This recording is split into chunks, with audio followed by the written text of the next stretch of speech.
உதகை அருகில் கட்டுமான பணியின் போது மண் சரிந்து விழுந்ததில் 2 பேர் மண்ணுக்குள் புதைந்திருக்கின்றனர்.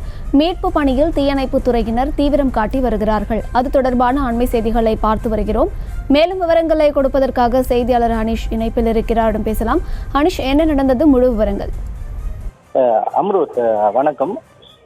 நீலகிரி மாவட்டம் உதகை அருகே இருக்கக்கூடிய மரவியல் பூங்கா அருகே ஒரு குடியிருப்பு பகுதியானது உள்ளது. இந்த குடியிருப்பு பகுதியில் இன்று காலை கட்டுமான பணியில் 2 தொழிலாளர்கள் ஈடுபட்டிருந்தனர். இவர்கள் தடுப்புச்சுவர் அமைக்கும் பணிக்காக மண்ணை நோண்டி கொண்டு குழியை ஏற்படுத்தி கொண்டிருந்தனர். அப்பொழுது குழியிலிருந்து திடீரென மேலே இருந்த மண் இலகுவாக இருந்த காரணத்தினால் அந்த மண்ணானது சரிந்து 2 தொழிலாளர்கள் மேலும் மண் மூடியுள்ளது. இதனை அடுத்து தீயணைப்பு துறையினருக்கு தகவல் அளிக்கப்பட்டது.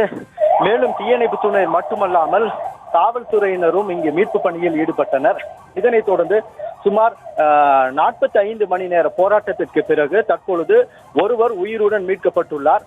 மேலும் ஒருவரை மீட்கும் பணியில் தீயணைப்பு துறையினர் தீவிரமாக ஈடுபட்டு வருகின்றனர். அம்ரோத்,